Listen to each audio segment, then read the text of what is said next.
नमस्कार बंधुरा welcome back to my channel. आज आमी आबारो चले एसेछि आपनादेर काछे आरो एकटा नतुन रेसिपि निये। आज आमी आपनादेर बानिये देखाबो बकफुलेर बड़ा। गरम गरम भातेर संगे डाल और एई बकफुलेर बड़ा जास्ट जमे जाय। ताहले चलुन एई रेसिपिटा आमी कि करे बानाई देखे निই। बकफुलेर बड़ा बानानोर जोन्नो बकफुल तो लागछेई। আপনারা হয়তো অনেকেই বকফুল চেনেন। এই শীতে বকফুল আমরা বাজারে সহজেই পেয়ে থাকি। বকফুলের বড়া বানানোর জন্য এখানে আমি বকফুলটাকে ধুয়ে ভালো করে পরিষ্কার করে নিয়েছি। এবার বকফুলের ভেতরে একটা শক্ত ডাঁটির মতো অংশ থাকে, সেই ডাঁটিটা আমি ফেলে দেব, কারণ এই ডাঁটি সহ যদি বকফুলের বড়া বানানো হয় বকফুলের বড়া তিতো হয়ে যায়। দেখুন আমি কিভাবে বকফুলের পিছনটা একটু ফাঁকা করে শক্ত মতো ডাঁটিটাকে বের করে নিচ্ছি। এইভাবেই আমি সবকটা বকফুল থেকে ডাঁটিটা আলাদা করে নেব।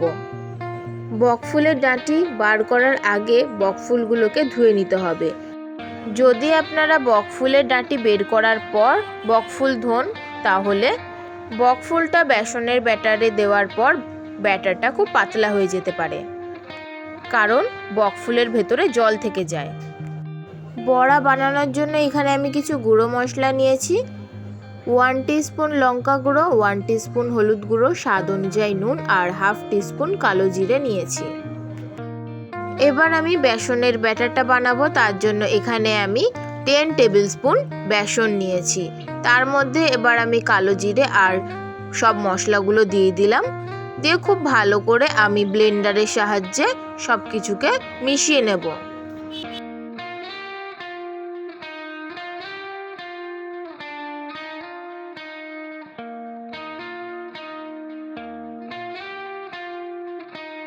হ্যান্ড ব্লেন্ডারের সাহায্যে সব কিছুকে খুব ভালো করে মাখা হয়ে গেলে এর মধ্যে অল্প অল্প পরিমাণে জল দিয়ে ব্যাটারটাকে মেখে নিতে হবে। আমি প্রথমে অল্প পরিমাণে জল দিয়ে ব্যাটারটাকে মেখে নিচ্ছি, পরে যদি জল লাগে আমি আবারও দিয়ে ব্যাটারটাকে মেখে নেব। বকফুলের বড়ার ব্যাটারটা কিন্তু পাতলা হলে চলবে না, একটু গাঢ়ই হতে হবে।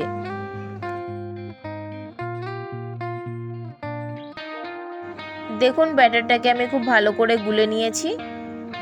ব্যাটারের ঘনত্বটা কিন্তু ঠিক এই পর্যায়ে থাকবে।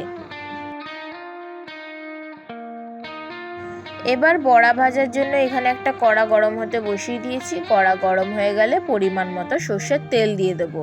তেলটা একটু গরম হতে দেব। আপনারা চাইলে সর্ষের তেলের বদলে সাদা তেলও ব্যবহার করতে পারেন।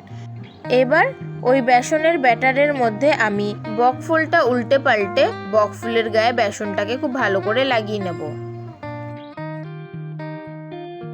এবার তেলটা গরম হয়ে গেলে তেলের মধ্যে আমি বকফুলগুলো দিয়ে খুব ভালো করে ভেজে নেব।